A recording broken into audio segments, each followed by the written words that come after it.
30 jaar in het vak. Hoe ga je het vieren? Nou, ik zal je eerlijk vertellen, ik heb wel gezegd voor mezelf en tegen het management ook. Ik wil eerst het album klaar hebben, gewoon dat alles op orde is.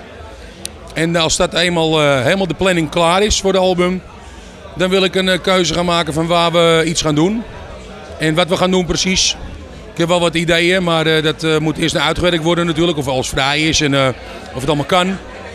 Maar de planning is er en we gaan er in ieder geval tegenaan weer. Dus voor een leuk feestje te bouwen. Nou nee, ik vind het Concertgebouw is een mooie zaal. Maar niet een zaal vind ik voor optredens. Ja, ik vind het misschien heel raar, maar dat is niet mijn ding.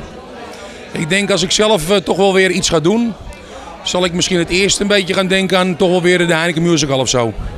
Omdat het gewoon een mooie zaal is waar je ook een feestje kan vieren op de vloer. En je hebt de ruimte daar, dus je kan een beetje schuiven met alles.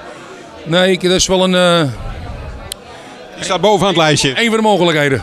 Met alles wat ik meegemaakt heb is allemaal positief geweest. En ik zou het zo weer overdoen ook weer. Want ik vind ik heb een ontzettend leuke tijd meegemaakt daarin. En dat zou ik graag nog wel best wel een keer over willen doen. Noem eens 2, 3 echte hoogtepunten. Nou ja, gewoon de carrière op zich, hoe het allemaal gelopen is. Hoe je cd's gemaakt hebt, wat je ermee bereikt hebt in bepaalde dingen, shows. En natuurlijk mijn concerten, wat je voor je fans allemaal op orde brengt. En wat je allemaal voor elkaar hebt gekregen. Zo zijn er nog wel een paar dingetjes natuurlijk. Volgend jaar maart zitten we weer in Holland Zingt Hazes. Dat zijn ook wel weer bepaalde dingen die toch wel weer heel erg positief zijn. Dus ik heb een heleboel leuke dingen meegemaakt. Je hebt een mooi leven, hè? Ik moet eerlijk zeggen, je hoort mij niet klagen.